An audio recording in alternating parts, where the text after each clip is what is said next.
on the subscriber suggestion cheap motorcycle.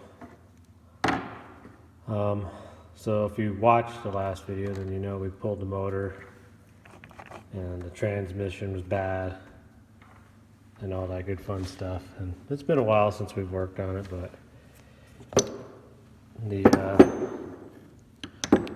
I think, don't quote me on this, I think this is 5th gear and I think this is 2nd gear. Well, they were both pretty much trashed on this transmission. So anyways, so I bought another transmission, and it got to me, this one here to be exact. Well, it's not the right transmission. It looks very similar, but it's not the right transmission. So it turns out that our motorcycle is a 85 YZ250S. I don't know what the S signifies, but that's what it is. So it took me quite a while to find a transmission for this, and it was not cheap either, unfortunately. The parts I got for a transmission were $200 on their own. And what I got was pretty much a good transmission, except for this shaft here. As you can see, it's got some wear on it. Well, number 2 gear, which would be this one right here, is partially seized onto this transmission he sent me.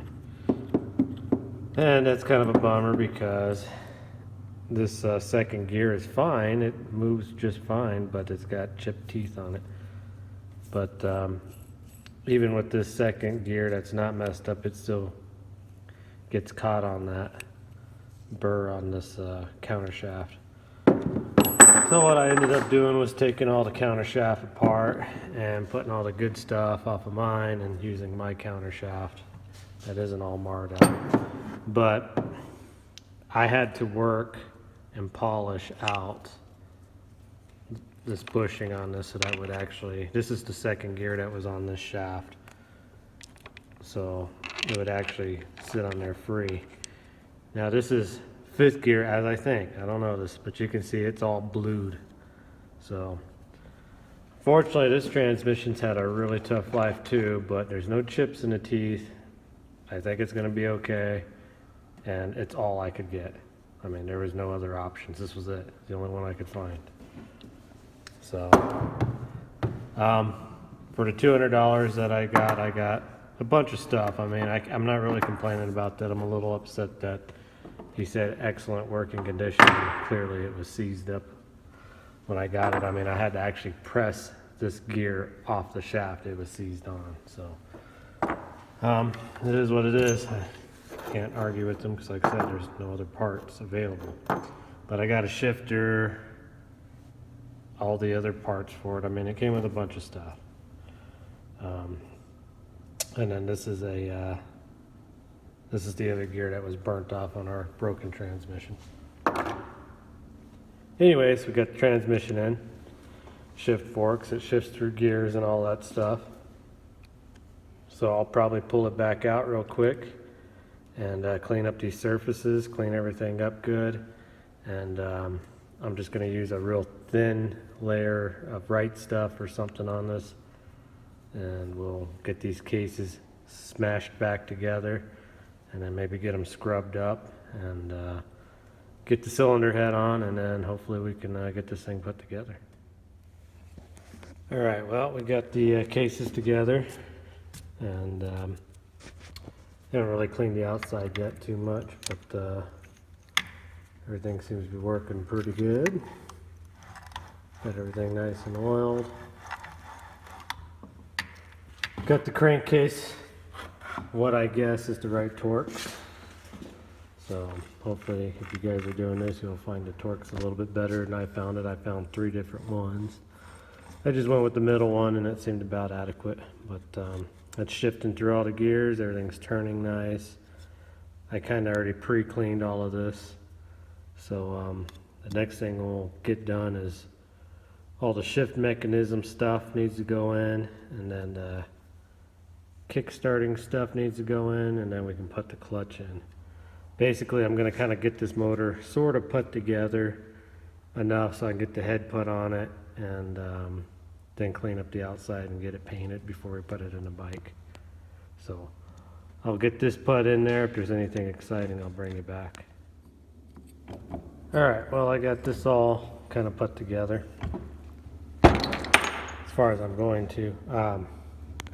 So we do have to work on this clutch basket. If you can tell, it's got a bolt broke off, not one, but 3 of them broke off in there. So we'll have to work on that clutch basket a little bit, but that's fine as long as everything turns, because once we get everything put together and tightened up and get the cylinder on, then we can actually get it in the bike, and hopefully we can test some compression. So on to the next part, the cylinder head, which it's kind of fun, kind of not at the same time.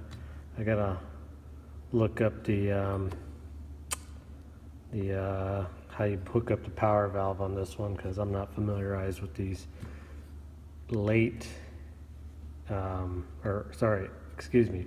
80s Yamaha 2-stroke dirt bike. So I'll do a little bit of investigating on that. I got a brand new top end gasket kit for it, so I'll get that kind of thrown together and get the head on, and we'll go from there.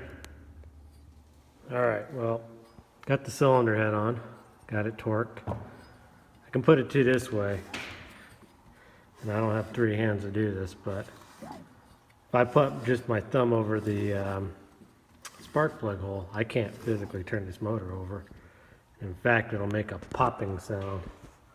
I doubt I can do this, but I'll see if I can't cue you in on the sound. Let's see if I can figure this out.